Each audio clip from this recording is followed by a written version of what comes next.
Assalamualaikum warahmatullahi wabarakatuh. Saya Anita. Di sini saya akan melakukan uji beda dua kelompok pada independent sample test. Nah, sebelum itu di sini kita akan melakukan beberapa uji, yaitu yang pertama ada uji normalitas, yang kedua ada uji homogenitas, dan yang terakhir itu uji independent sample test. Nah, di sini sudah ada datanya, teman-teman. Lalu kita copy saja. Lalu kita pastekan di SPSS. Nah, lalu kita di sini ketik angka 1, 1 terus sampai dengan 30.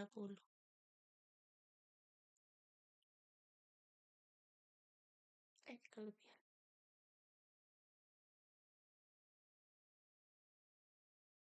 Nah, lalu yang kedua,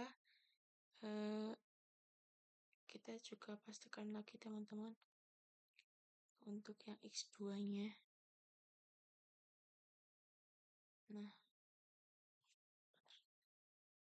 lalu kita ke SPSS. Sini kita kontrolkan. Pastikan maksudnya, maaf. Lalu kita di sini angka 2.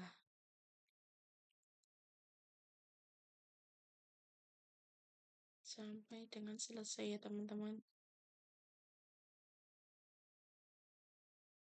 Nah, sudah ini. Lalu kita ke variable view. Nah, ini yang atas dikasih keterangan model. Yang bawah dikasih keterangan nilai. Nah, desimalnya kita ubah menjadi 0 semua. Lalu measure-nya kita yang atas diganti nominal, yang bawah diganti scale. Lalu langsung saja pada variable analyze, descriptive statistik, lalu explore. Nah, yang model kita pindah ke faktor, yang nilai kita taruh di dependent list. Lalu plots. Mohon maaf. Iya betul. Plots, lalu normality. Continue. Dan oke. Sebentar, teman-teman. Nah, ini test of normality-nya. Lalu yang kedua, kita akan melakukan uji homogenitas.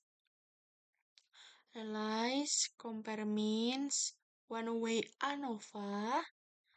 Lalu yang model kita pindah ke faktor. Lalu yang nilai kita pindahkan ke dependent list. Lalu option. Nah, homogeneity of variance test kita klik continue. Oke. Nah, ini dia hasilnya juga. Lalu yang terakhir kita ke uji independent test. Analyze, compare means, lalu independent sample test. Modelnya kita taruh di grouping variables, lalu nilainya kita taruh di test variable. Lalu yang grouping ini dipencet, define groups. Nah, continue 1, 2. Lalu oke. Nah, ini dia hasilnya. Interpretasinya yaitu tes normality ini digunakan untuk mengetahui data itu berdistribusi normal atau tidak. Nah, dikarenakan ini sampelnya 30, kurang dari 50, maka menggunakan yang Shapiro-Wilk, di mana di sini itu nilai signifikansinya model 1 dan 2. Yang model pertama itu 0,812, lalu yang model kedua itu 0,742, di mana nilai ini itu lebih dari 0,05. Berarti, data ini atau hasilnya ini dikatakan normal karena, berdistribusi normal atau nilainya atau angkanya itu lebih dari 0,05. Lalu yang kedua itu ada uji homogeneity. Nah, homogenitas. Nah, di sini uji homogenitas sendiri itu digunakan untuk mengetahui apakah varians data antar kelompok itu sama atau berbeda. Nah, di sini dilihat dari nilai based on mean, di sini didapatkan nilai signifikansinya itu 0,605, di mana nilai ini itu lebih dari 0,05. Maka varians dua kelompok ini itu dinyatakan homogen. Lalu pada tabel ANOVA-nya sendiri, di sini itu menunjukkan angka signifikansinya itu kurang dari 0,001. Nah, angka ini itu kurang dari 0,05. Maka terdapat perbedaan yang sangat signifikan antar kelompok. Lalu ke independent sample test-nya, di sini independent sample test sendiri itu digunakan untuk menjawab hipotesis penelitian. Apakah ada perbedaan rata-rata hasil belajar yang signifikan antara model 1 dengan model yang 2?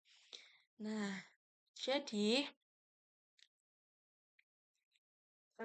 pada signifikan two-tailed di sini itu kan nilai signifikansinya itu kurang dari 0,001. Nah, di sini itu kan nilainya kurang dari 0,05. Maka H0-nya itu ditolak. Artinya terdapat perbedaan hasil belajar yang signifikan antara model yang satu dan model yang kedua. Lalu pada DF-nya sendiri ini atau derajat kebebasannya itu didapatkan 58, dari mana diperoleh dari N1 plus N2 min 2, di mana 30 ditambah 30 min 2 itu sama dengan 58 yang DF ini. Lalu oh ya, kita itu berdasarkan pada equal variance assumed. Nah, di sini eh, pada standar atau means diferensinya itu nilainya 7,900. Artinya rata-rata model 1 ini tuh lebih tinggi 7,9 poin dibandingkan model yang kedua. Hal ini itu menunjukkan keunggulan praktis model 1 karena 80,60 dikurangi 72,70 itu sama dengan 7,90 atau 90. Lalu pada standar error difference itu didapatkan nilai 1,711.